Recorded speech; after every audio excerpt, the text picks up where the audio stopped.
Medical colleges को मिली बड़ी power. NMC ने फैकल्टी अपॉइंटमेंट्स और प्रमोशंस का डिसीजन कॉलेजेस को दिया।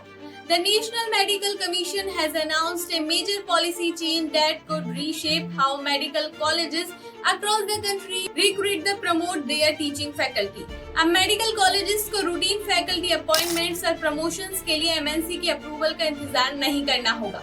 लेकिन सवाल ये है कि क्या इस डिसीजन से रिक्रूटमेंट प्रोसेस फास्ट होगा या अकाउंटेबिलिटी का चैलेंज भी बढ़ेगा।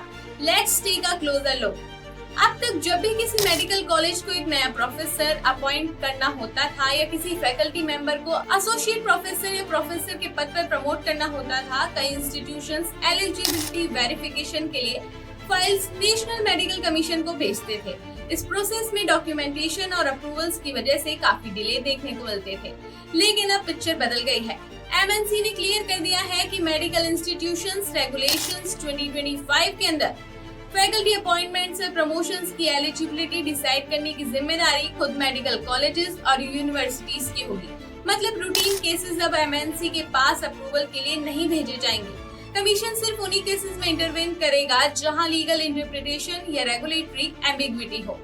एनएमसी के मुताबिक इस डिसीजन ऑब्जेक्टिव है लेस ब्यूरोक्रेसी, फास्टर रिक्रूटमेंट और ग्रेटर इंस्टीट्यूशनल ऑटोनॉमी। यानी कि कमीशन अब रूटीन एडमिनिस्ट्रेटिव अप्रूवल्स की जगह पॉलिसी मेकिंग, क्वालिटी एश्योरेंस और रेगुलेटरी ओवरसाइट पर ज्यादा फोकस करेगा। इससे इंस्टीट्यूशंस को भी डिसीजन मेकिंग में फ्लेक्सिबिलिटी मिलेगी। हेल्थ केयर इकोसिस्टम के लिए इसका इम्पैक्ट काफी सिग्निफिकेंट हो सकता है।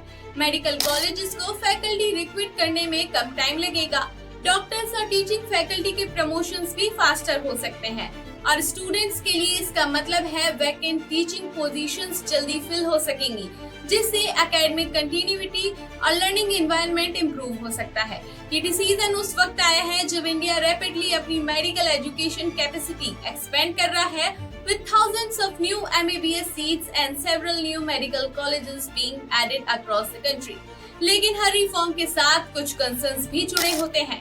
एक्सपर्ट्स का मानना है कि जब इंस्टीट्यूशंस को ज्यादा ऑटोनॉमी दी जाती है तो उनकी अकाउंटेबिलिटी भी उतनी ही बढ़ जाती है। अगर डिफरेंट कॉलेजेस एलिजिबिलिटी रूल्स को अलग अलग तरीके से इंटरप्रेट करते हैं तो ट्रांसपेरेंसी, कंसिस्टेंसी और फेयरनेस को लेकर सवाल उठ सकते हैं। इसीलिए एनएमसी ने ये भी कहा है कि वो कंप्लायंस पर नजर रखेगा और जरूरत पड़ने पर एक्शन भी लेगा। ओवरऑल एनएमसी का ये डिसीजन मेडिकल कॉलेजेस को ग्रेटर एडमिनिस्ट्रेटिव फ्रीडम जरूर देता है, लेकिन इस रिफॉर्म की रियल सक्सेस इस बात पर डिपेंड करेगी कि इंस्टीट्यूशंस फैकल्टी रेगुलेशंस को कितनी ट्रांसपेरेंसी और रेस्पॉन्सिबिलिटी के साथ इम्प्लीमेंट करते हैं। अगर इम्प्लीमेंटेशन सही रहा तो ये मूव फैकल्टी रिक्रूटमेंट को फास्टर बना सकता है, मेडिकल एजुकेशन को स्ट्रेंथन कर सकता है, indirectly India's health care workforce को भी बूस्ट दे सकता है। For more updates, stay connected, stay healthy.